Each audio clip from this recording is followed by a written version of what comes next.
নমস্কার বন্ধুরা।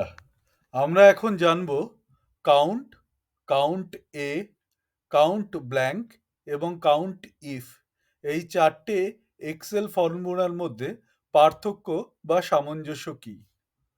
আমরা সবাই জানি কাউন্ট মানে গোনা।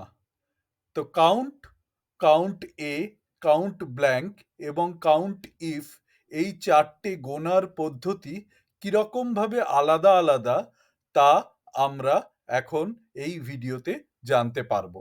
শিট খুললাম, সেখানে একটা জায়গায় ডেটা আছে, একটা জায়গায় কাউন্ট আছে, কাউন্ট এ, কাউন্ট ব্ল্যাঙ্ক আর কাউন্ট ইফ। এখানে এই ডেটাগুলো এসেছে, উত্তরগুলো কি করে এসেছে তার ব্যাপারে আমরা একটু ডিটেলে আলোচনা করব। প্রথমে এই ডেটাটাকে যাতে দেখতে পাই সম্পূর্ণভাবে, তাই জন্য এটাকে ফ্রিজ করে দিলাম। ফ্রিজ করলে আমার ডেটাটাকে দেখা যাচ্ছে। কাউন্ট কি? কাউন্ট হলো, কাউন্ট যে কোনো সংখ্যাকে শুধুমাত্র গোনে।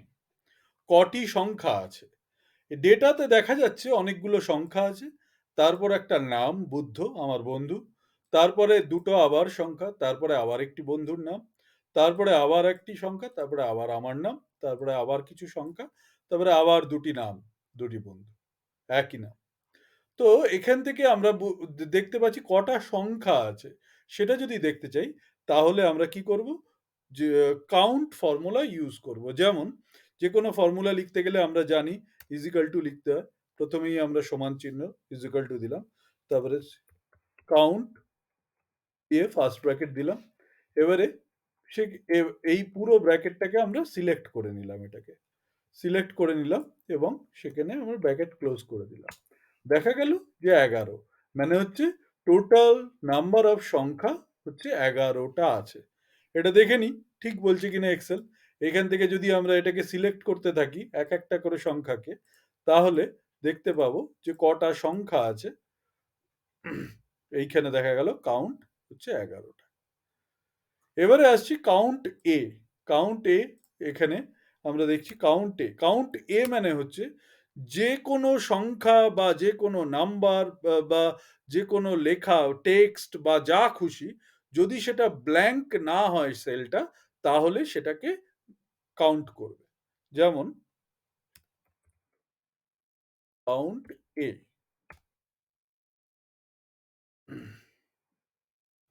ওই একইভাবে সিলেক্ট করলাম, টোটাল জায়গায় এখানে দেখলাম 16টা। কি করে হলো? আবার এটাকে গুণে যদি দেখি, সরি,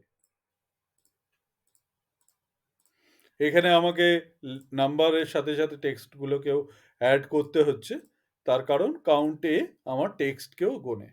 তাহলে এইখানে দেখা যাচ্ছে এখানে কাউন্টে নেই, তাই দেখাচ্ছে কাউন্ট 16টা। আমি এখানে 16টা গুনলাম, সেই 16টা হচ্ছে এটা। ঠিক আছে, এবার হচ্ছে কাউন্ট ব্ল্যাঙ্ক। কাউন্ট ব্ল্যাঙ্ক মানে হচ্ছে মাঝে মাঝে আমার এক দুটো ইয়ে ছাড়া আছে, এবারে শুধুমাত্র এই ছাড়াগুলোকেই গুনবে, যেখানে যেখানে কিছু নেই, না টেক্সট আছে, না সংখ্যা আছে।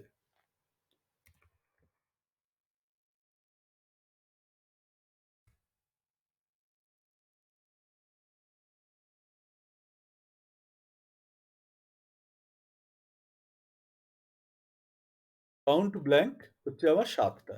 আমি আবার এটাকেও গুনে নিই, এই 1, 2, 3, 4, 5, 6 এবং 7, এই রেঞ্জের ভেতরে 7টাই আছে। ঠিক আছে, এবারে কাউন্ট ইফ। কাউন্ট ইফ মানে কি? কাউন্ট ইফ মানে হচ্ছে কোনো একটি স্পেশাল ক্যাটাগরি, যে ক্যাটাগরিটা কতগুলো রয়েছে সেটা বলবে। আমি ধরা যাক এখানে কাউন্ট ইফ দিলাম ওই রেঞ্জের মধ্যেই, মানে আমি হয়তো দেখতে চাইছি ক্রাইটেরিয়া। ক্রাইটেরিয়া মানে আমি দেখতে চাইছি হচ্ছে দীপক কবার লেখা আছে। ঠিক আছে, তাই এখানে আমরা জানি যে কোনো টেক্সট লিখতে গেলে সেটাতে আমাকে ডাবল ইনভাইটেড কমা দিয়ে ক্লোজ করতে হয়, শুরুতে, টেক্সটের শুরুতে এবং টেক্সটের শেষে। তো সেটাই আমি দিলাম এবং এখানে দিলাম। তো দেখা গেল যে দুটো দুটো দুবার দীপক লেখা আছে। এখানে যদি আমি আরো একবার লিখে দিই, দেখুন সমস্ত ডেটাগুলো অটোমেটিক্যালি চেঞ্জ হয়ে গেল। দীপক 3বার হয়ে গেল, কাউন্ট এ 17টা হয়ে গেল, কাউন্ট ব্ল্যাঙ্ক 7টা ছিল 6টা হয়ে গেল, কাউন্ট এক ইয়ে। আমি একটা কাজ করছি, এটা যাতে বোঝা যায়, আমি ওপরের যেটা লেখাটা রয়েছে সেটাকে আমি অরিজিনাল লেখাটাকে আমি ফর্মুলা থেকে কপি স্পেশাল ভ্যালু করে নিচ্ছি। এবার যাতে করে এবারে আমি যদি কিছু চেঞ্জ করি সেই চেঞ্জগুলোতে দেখা যাবে যে আমি আবার একটা ছেলের নাম লিখলাম, ধরা যাক পুলক। তো এবারে দেখা গেল আমার কিন্তু শুধুমাত্র দুটোই ডেটা চেঞ্জ হলো, কাউন্ট এ এবং কাউন্ট ব্ল্যাঙ্ক। কারণ আমি ব্ল্যাঙ্কে পুলক লিখেছি, তাই একটা ব্ল্যাঙ্ক কমে গেল, তাই সেটা 7 থেকে 6 হয়ে গেল।